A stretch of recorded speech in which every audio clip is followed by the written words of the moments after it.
Pois é, agora chegou a hora dos bebês reborns. E aí, o que você está achando disso?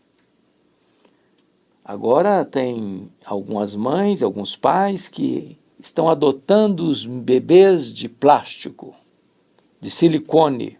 Está gerando uma confusão, hein? Não vai embora não que eu vou tratar desse assunto daqui a pouquinho, logo depois da vinheta. Pois é, nós estamos aí nessa fase em que a gente não sabe até onde o ser humano é capaz de ir e se ele consegue parar. Se não bastasse a questão dos pets, onde muitas famílias preferiram os animais de estimação a uma criança de verdade, agora muitas mães, muitos pais, muitas pessoas estão substituindo os filhos por bebês de plástico, por bebês de silicone. E parece-nos que é uma febre. E tem muitas pessoas que estão adotando esses bebês ou comprando esses bebês que não são baratos e até querendo furar fila de hospital e requerendo atendimento médico a esses bebês de silicone como se de gente fosse. Essa é a situação que nós estamos vivendo hoje. Bom, mas isso não é novo não. Essa questão dos bebês de silicone com pele parecendo pele humana, com olhos, com cílios, com cabelos, com temperatura, com tamanho, com peso semelhante ao peso de um bebê de verdade, isso já foi lá da década de 90, 1990, é que começa esse negócio aí nos Estados Unidos. A Stephanie Sullivan e a Debbie Henshaw foram quem começaram isso aí e agora virou febre, agora está na onda, agora está na moda e é preciso pontuar algumas coisas. Primeiro, é que, quanto arte, nenhum problema se a pessoa resolve comprar uma boneca ou um boneco mais requintado, mais semelhante a um bebê de verdade. Quanto à arte, não tenho aqui nenhuma palavra crítica a oferecer. O ser humano tem direito de fazer arte, outros de comprarem arte, outros de usarem a arte. Isso aí é questão de consciência de cada um. Porém, parece-nos que as pessoas estão fugindo daquilo que é a naturalidade, da normalidade, da racionalidade, onde algumas pessoas estão rejeitando a ideia de ter filhos, substituindo-os por um bebê de plástico, de silicone, como se transferisse para aquele boneco sentimentos maternais, paternais. Há casos onde esses chamados bebês reborn são esquecidos dentro do carro e gera problema, inclusive, com a segurança pública, porque quem passa pensa que é uma criança de verdade e aciona a justiça, aciona o policial que chega desesperado para salvar aquela criança, quando vai ver, não é uma criança, é um boneco.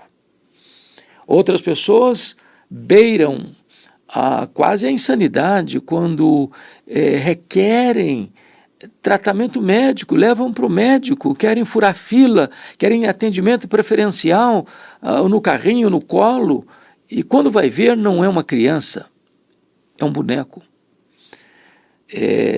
Nós já temos autoridades políticas no Brasil que já declarou o seguinte: no seu município, na sua cidade, se uma mãe tentar furar fila com um bebê de plástico no braço, querendo atendimento para esse boneco de plástico como se gente fosse, é necessário internar essa mãe ou esse pai ou essa pessoa, porque ela não está bem da cabeça. Isso é um fato, né? Tratar boneco como gente é uma coisa que beira a insanidade. Bom, mas tem um outro problema. Num mundo onde tantas crianças estão sendo enjeitadas pelos pais, numa sociedade onde tem uma lista enorme de crianças, de bebês esperando uma adoção. Num mundo onde há crianças no Brasil, na África, em outros lugares, passando fome, precisando de socorro, de ajuda, de adoção, para que não morram de inanição, para que tenham oportunidades mínimas e básicas de sobrevivência. A nossa geração está investindo dinheiro, e não pequeno, nesses bonecos de silicone, deixando à míngua crianças de verdade que poderiam ser assistidas, alimentadas, nutridas, educadas, oferecendo a elas uma vida de dignidade. Então, é de fato uma sociedade de ponta cabeça, pelo avesso, que está perdendo a sua humanidade, a sua sensibilidade humana. Nós estamos nos tornando coisas, ou seres sem amor próprio, sem amor natural. Muito recentemente, você bem sabe disso, que em muitos lugares famílias desistiram de ter filhos para ter um cachorrinho, para ter um gato, para ter um pet. E nós não temos nada contra os animais. Aliás, quem tem animal precisa cuidar bem, até a Bíblia diz isso. Porém, substituir um ser humano por um pet, eu quero lhe dizer que o pet, por mais carinhoso que seja, ele não consegue ter com você a relação do ponto de vista pleno, moral. Então, é hora da gente repensar para onde está indo a sociedade. Já tão marcada por tantas coisas tristes, como guerras, como violência, como maldade, como corrupção. Nós ainda estamos vivendo agora mais uma fase desse deslumbramento pelo mundo desnatural e esse entorpecimento pelo mundo natural. Então, nós não podemos jamais apoiar esta tendência, esta febre, esta corrida desenfreada de muitos na busca de um bebê reborn, de um bebê de plástico, de um bebê de silicone, e tratando como se gente fosse. Repudiamos essa prática, entendemos que ela não é fruto de uma racionalidade humana, de uma sensibilidade à natureza humana.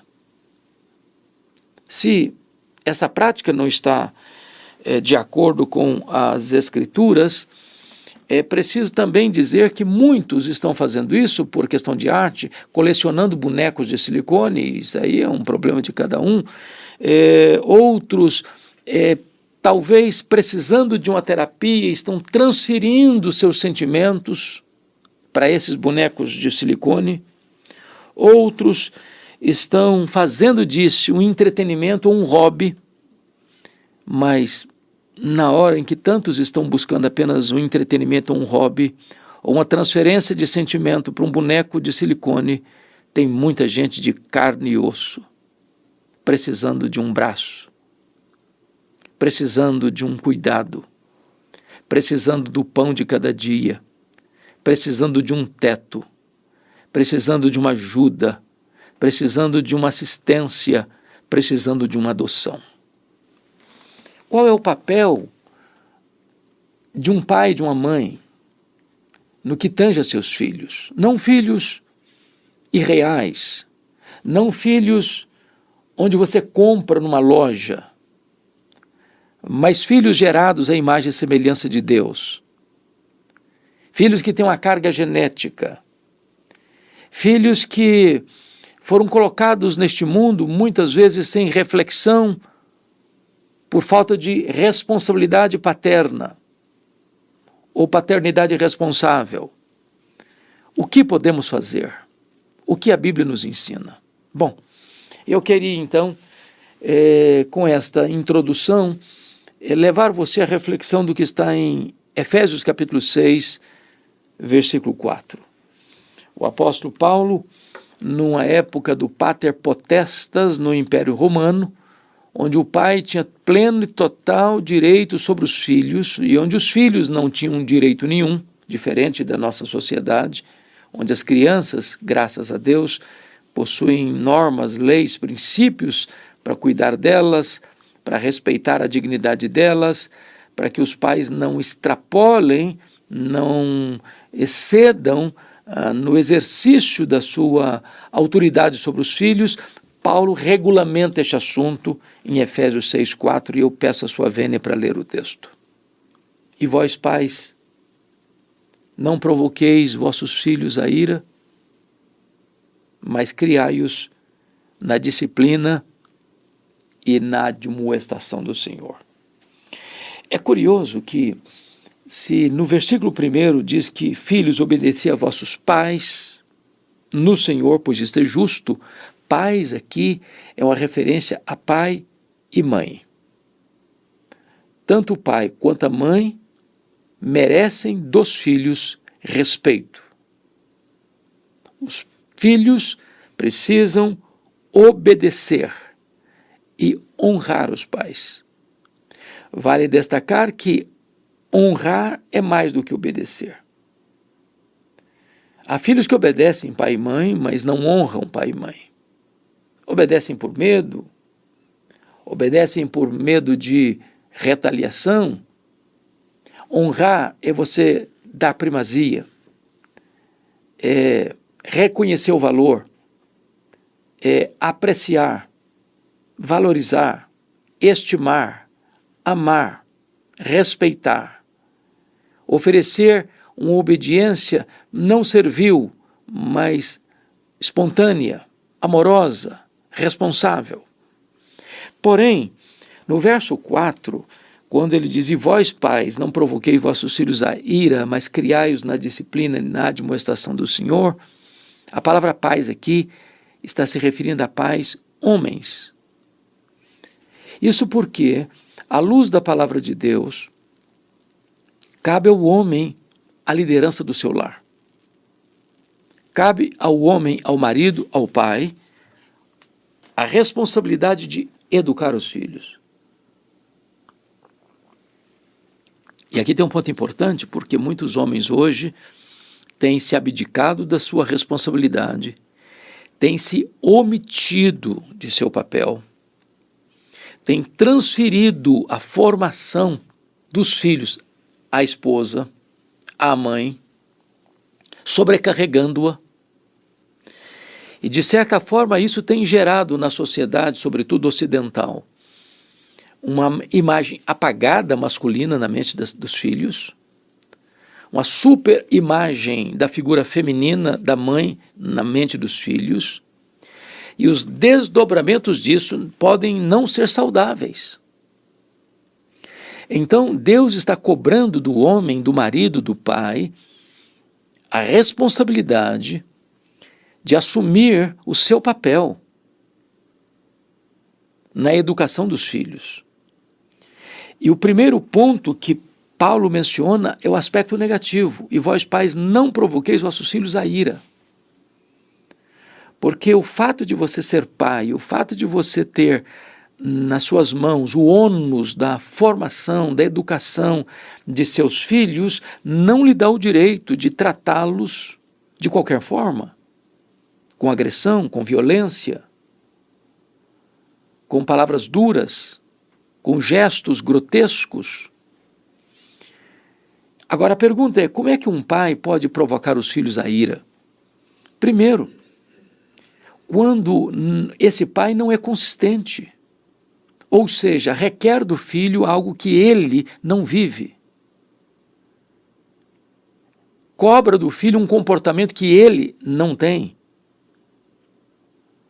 Quando ensina o filho a ser honesto, mas o filho o colhe na desonestidade. Quando o pai tem um discurso e uma outra prática. Isso entristece e aborrece os filhos. Segundo, quando um pai provoca um filho à ira, é quando o pai também não tem consistência no ensino. No mesmo dia que ele elogia o filho por uma prática, no outro dia ele disciplina o filho pela mesma prática. O filho não sabe com clareza quais são os critérios, quais são as regras, quais são as normas. Os filhos precisam de limites. Os filhos precisam saber o que é certo e o que é errado, o que pode e o que não pode.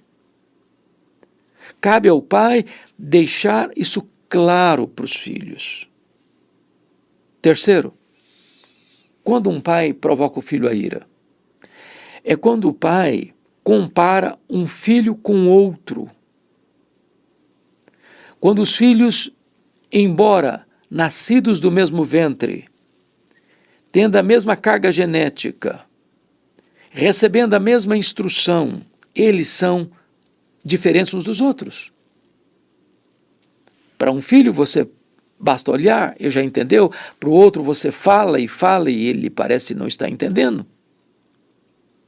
Cada filho tem sua peculiaridade, tem sua capacidade, portanto, os pais podem cobrar dos filhos o mesmo empenho, mas não pode cobrar deles o mesmo desempenho. De repente, um estudou 10 horas para uma prova e tira 7, o outro não estudou nem meia hora e tirou 10. Então, querer comparar um filho com o outro, isso gera emulação, ciúmes, mágoas. Ainda, quando é que um pai provoca os filhos à ira? Quando ele tem preferência de um filho em detrimento ao outro. Quando o presente para o filho A é mais caro do que o presente para o filho B. Quando o pai deixa claro para os filhos que este aqui é o filho predileto. Isso provoca o quê? Provoca mágoas, provoca divisão, provoca intriga, provoca ódio, provoca vingança, provoca uma celeuma, uma guerra civil dentro de casa. Então, o primeiro conselho que Paulo dá para os pais é esse: não extrapole a sua função de pai, o seu papel, o seu ministério de pai. Você não pode provocar seus filhos à ira. Lá em Colossenses 3:21, nessa mesma toada, Paulo vai dizer outra coisa interessante para os pais. Eu vou ler para você, olha que interessante o que ele vai dizer aqui. 3:21, ele vai dizer assim: pais, não irriteis os vossos filhos para que não fiquem desanimados. Tem filho desanimado. Tem filho que quer sair de casa na primeira oportunidade, porque não aguenta a pressão dentro de casa, o ambiente pesado dentro de casa. Porque tudo que os pais fazem é para irritar os filhos. Então, Paulo está orientando aqui que criar filhos não é brincadeira. É por isso que tem muitos que abdicam do seu ministério paternal e preferem adotar um boneco de silicone. Porque o boneco de silicone não vai reclamar, não vai murmurar, não vai precisar de ajuda, não vai precisar de conselho, não vai precisar de disciplina, não vai precisar de limite. Se você botar ele aqui, ele fica aqui. Se você botar ele lá, ele fica lá. Se você vestir a roupa tal, ele vai ficar com a roupa tal. Não precisa comprar fraldas, não precisa de nada disso. Agora, é um alto privilégio você exercer a mais nobre das funções e talvez a mais árdua, que é a missão da paternidade. Agora, Paulo vai tratar do aspecto positivo quando diz assim: mas criai-os na disciplina e na admoestação do Senhor. A ideia de criar é a ideia de formar, de nutrir. Agora, me permita dizer isso. Muitas vezes você tem notado que o Estado tem procurado sequestrar esta missão inalienável, intransferível da família. A educação dos filhos acontece em casa. A formação moral, espiritual dos filhos acontece em casa. A fé é transferida para os filhos em casa. Erram os pais que entregam seus filhos à escola, ou à babá eletrônica, ou a terceiros para educá-los. Cabe ao pai, cabe à família esse papel sacrossanto de criar os filhos. de educá-los, de formá-los, de forjá-los, de estabelecer princípios. Agora note, como é que um pai e uma mãe vão fazer isso se eles mesmos estão perdidos? Como é que um pai, uma mãe tem condições de educar uma criança se estão adotando ou comprando a peso de ouro bonecos de silicone?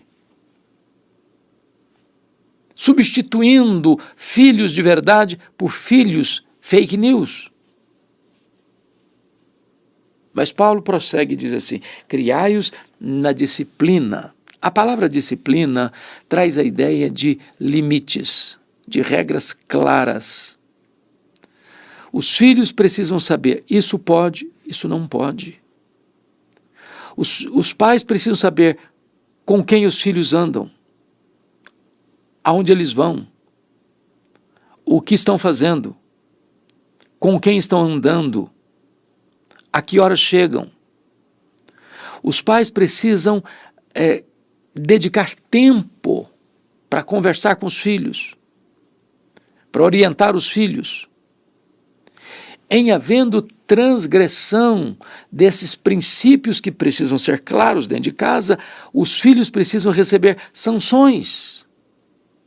Porque se não aprende em casa, vai ter que aprender de forma dura e dolorosa na rua. A disciplina não é um ato de crueldade, é um ato de amor, responsável de amor. Agora veja, o pai disciplina seu filho.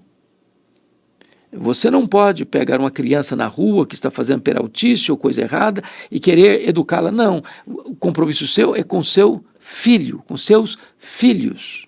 Criai-os na disciplina.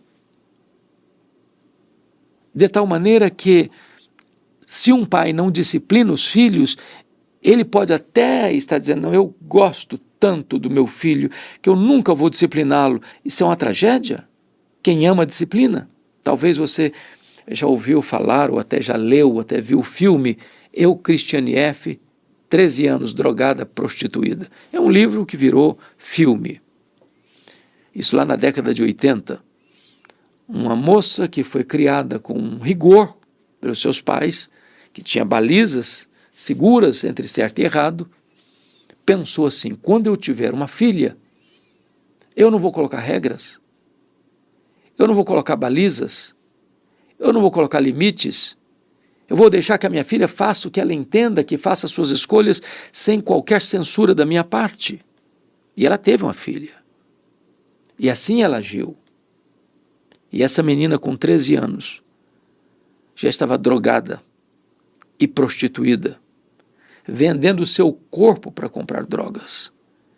E essa mãe com lágrimas diz: pensando oferecer à minha filha liberdade, eu empurrei a minha filha para a destruição.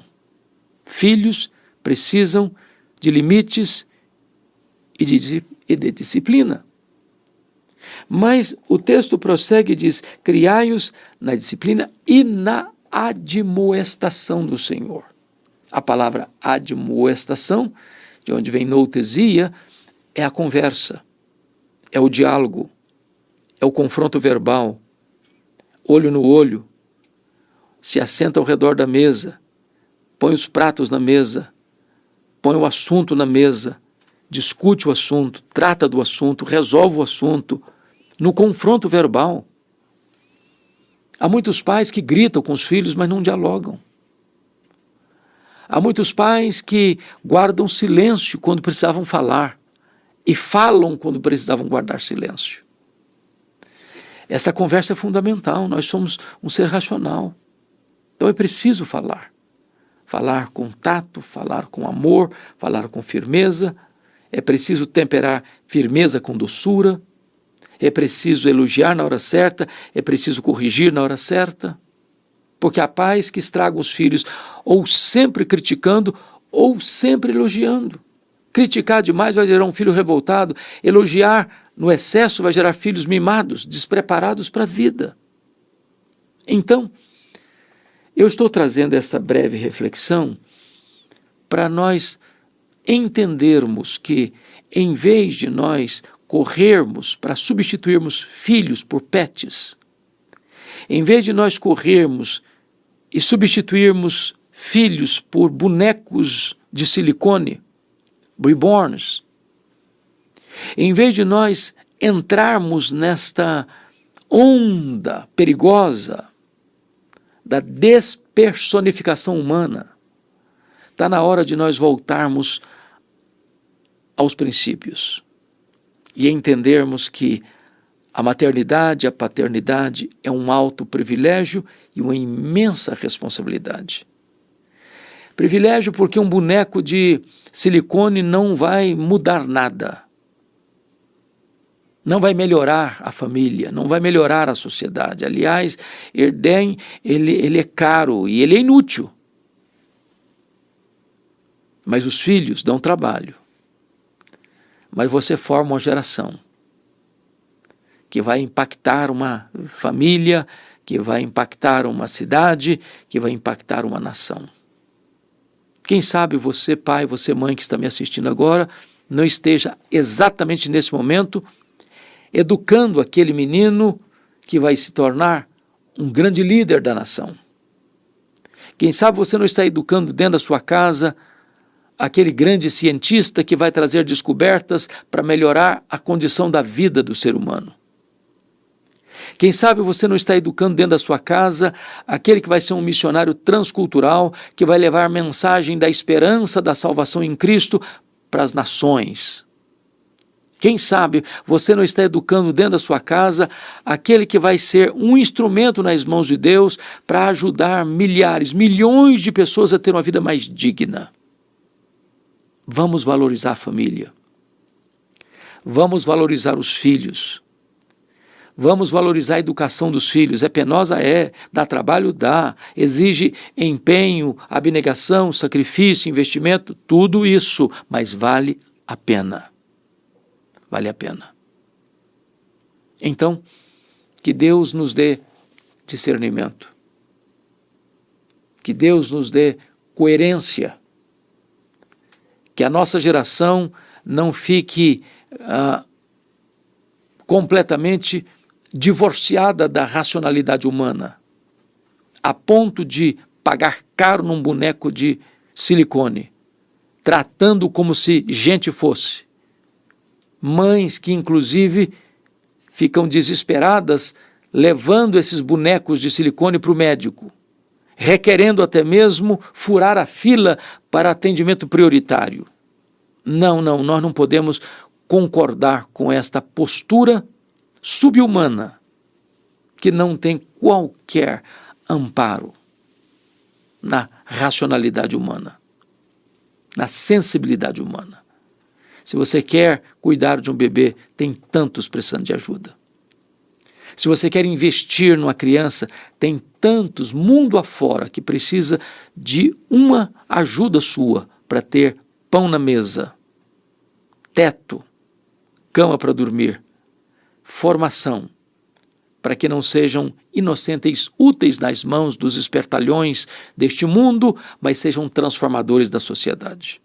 Fica aqui este alerta, fica aqui esta pontuação nossa para uma geração que está irracionalmente procurando bebês reborns, quando nós temos bebês de carne e osso precisando de cuidado.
Estamos começando um novo ano, com novas expectativas, com uma vigorosa esperança de tempos melhores, desejando ardentemente virar a página dessa pandemia.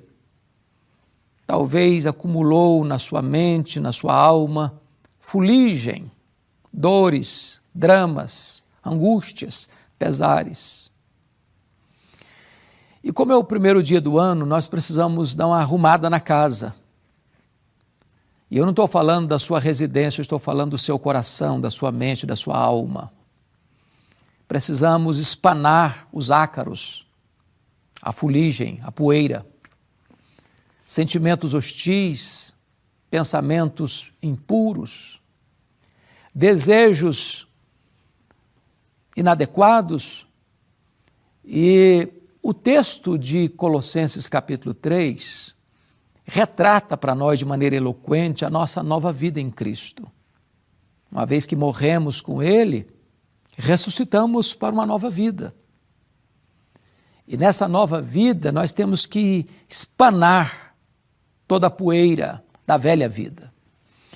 Então ele vai mostrar para nós o segredo de uma vida vitoriosa é pensar nas coisas lá do alto, onde Cristo vive.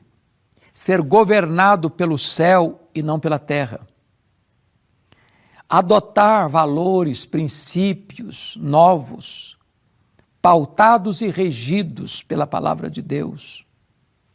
Em vez de você se imiscuir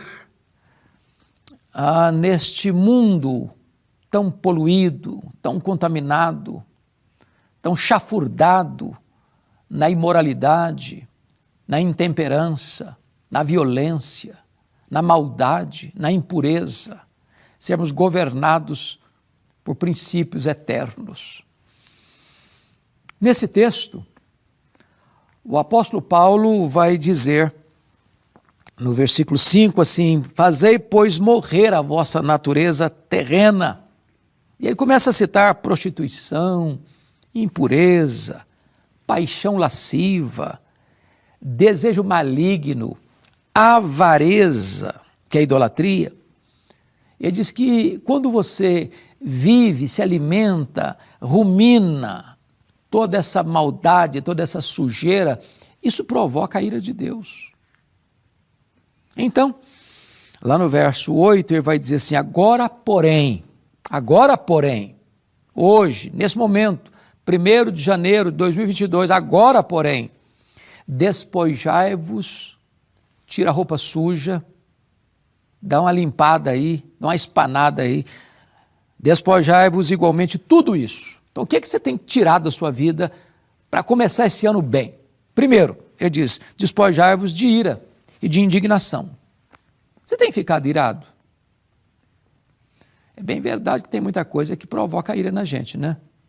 Cenário nacional, corrupção,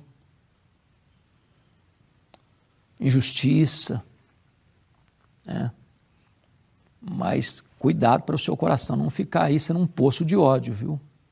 De amargura, de ranço. Você ficar amargo. Tira isso da sua vida. Passa o espanador aí, joga fora essa fuligem, ira e indignação. Ele diz mais, você precisa tirar da sua vida maldade. Maldade. Sabe que coração mau, que fica maquinando o mal, desejando o mal, praticando o mal, apoiando o mal? Tire isso da sua vida. Mas ele vai além e diz o seguinte, você tem que tirar da sua vida também a maledicência. Fala mal dos outros. E a gente hoje fala mal dos outros não só com a língua não, na ponta dos dedos. Espalhando fake news, jogando um contra o outro, tendo prazer em distribuir notícias que denigrem, que massacram, num verdadeiro atentado de assassinato de reputação. Para com isso. Use as suas mídias sociais para o bem, para espalhar o bem, para falar a verdade. Não vá espalhando notícias, porque você não gosta do fulano, não gosta do beltrano, não gosta do ciclano, e você vai logo aí espalhando fake news. Não, para com isso. Para com isso. Faça uma faxina aí na sua vida. Ele vai além e diz o seguinte: você precisa tirar da sua vida, espanar da sua vida a linguagem obscena, palavrão, piadas imorais, conversa chula, chão, que não traz respeito, que não edifica, que não constrói, que nivela você lá embaixo, na sujeira da lama. É hora de você fazer uma faxina na sua vida, uma faxina na sua alma. E se você tem o hábito de falar palavrão, se você tem o hábito de falar palavras chulas, para com isso. Reprograma sua mente para falar palavras boas, que edificam, que constroem, que abençoam, que encorajam, que levam para frente. O texto ainda vai além e diz assim: tira da sua vida mentira, não mintais uns aos outros. Hoje, gente, tem muita mentira hoje. Mentira. Pessoas que torcem a verdade, que falseiam a verdade, que ocultam a verdade, que sufocam a verdade. A mentira tem procedência, ela é do maligno. O mentiroso é um filho do maligno. A Bíblia diz que os mentirosos não vão herdar o reino de Deus. Tem gente que mente porque já está programado para mentir. Já é cultura mentir, já é hábito mentir, já é vício mentir.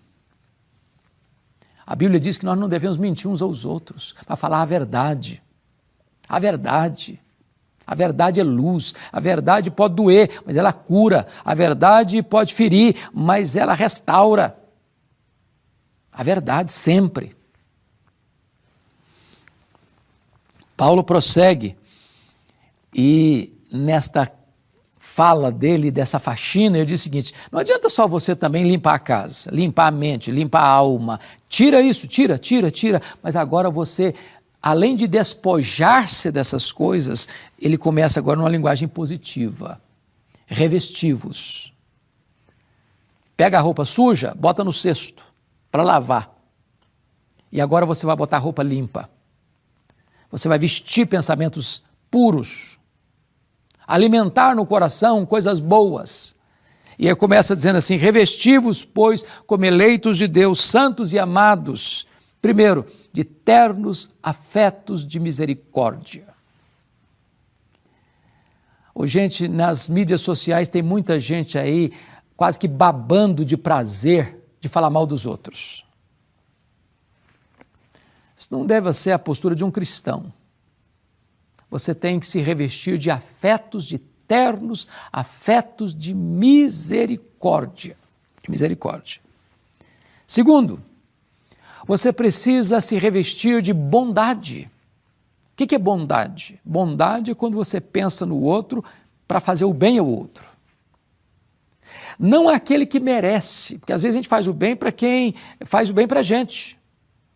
É fazer o bem até mesmo aos inimigos. Se o teu inimigo tiver fome, dá-lhe de comer. Se tiver sede, dá-lhe de beber. Você vence o mal com o bem, com golpes de bondade. Ele prossegue. Você deve se revestir agora de humildade. Para com essa soberba. Larga esse narizinho empinado. Para de ser um pavão, um balão estufado de arrogância, de soberba, de vaidade. Vaidade por aquilo que você é, pelo dinheiro que você tem, pelo conhecimento que você acha que tem. A Bíblia diz que Deus resiste ao soberbo, mas dá graça aos humildes. As pessoas que sabem, as pessoas que têm, elas são humildes. Humildes. É lata vazia que faz barulho. É espiga que só tem sabugo e palha que fica empinado. Fica empinadinha. A soberba não combina com uma pessoa que quer viver uma vida feliz e bem-aventurada na terra. O texto prossegue e diz que você tem que se revestir de mansidão. Sabe o que é mansidão? A palavra mansidão significa força sob controle.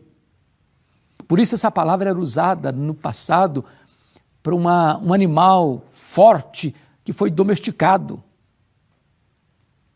Essa é a ideia, não é que você é fraco, fracote, frouxo. Não, você tem poder e força para reagir com ímpeto, mas você tem domínio próprio, você tem controle. Por isso a Bíblia diz que é mais forte o homem que controla o seu próprio ânimo, o seu próprio espírito, do que aquele que conquista uma cidade. Domínio próprio, mansidão. Mas o texto ainda avança e diz que você precisa se revestir de longanimidade, ânimo longo, ânimo espichado até o máximo. É quando você é ferido de um lado e vira outra face. É quando alguém constrange você a andar uma milha e você vai duas. Isso é ânimo longo, longanimidade. Está faltando, não está faltando não? Na nossa vida, na nossa casa, na nossa sociedade. O texto diz que você precisa se revestir também de perdão. Acima de tudo, suportai-vos uns aos outros e perdoai-vos mutuamente. Tanta mágoa, tanto ranço, tanto ódio, tanta vingança, tanta violência. Está na hora de perdoar, zerar a conta. Perdoar seu marido, perdoar sua esposa, perdoar seus pais, perdoar seus filhos, perdoar seus irmãos, perdoar seus colegas, perdoar seu patrão, perdoar seu vizinho. Perdoar. Faça uma faxina aí no primeiro dia do ano, para você não carregar essa mochila pesada mais um ano, vivendo, gemendo debaixo dessa carga pesada. Toma a decisão de perdoar. Perdoar. Quem não perdoa não tem saúde emocional. Quem não perdoa vive numa masmorra, no cabresto, vivendo uma vida infeliz. Você quer ser livre? Perdoe. Ah, mas eu fui muito humilhado, machucado demais, eu perdi demais. A Bíblia diz que você deve perdoar assim como Deus em Cristo perdoou você. A sua dívida, a minha dívida, a nossa dívida era impagável e Deus nos perdoou. Então perdoe como Deus perdoou você.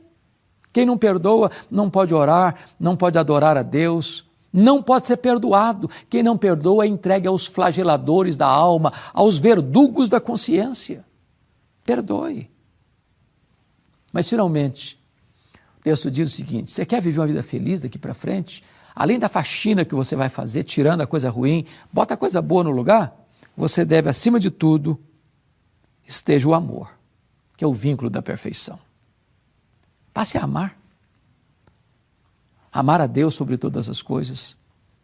Amar o seu próximo como a você mesmo. Amar a sua família. Amar os seus irmãos de fé.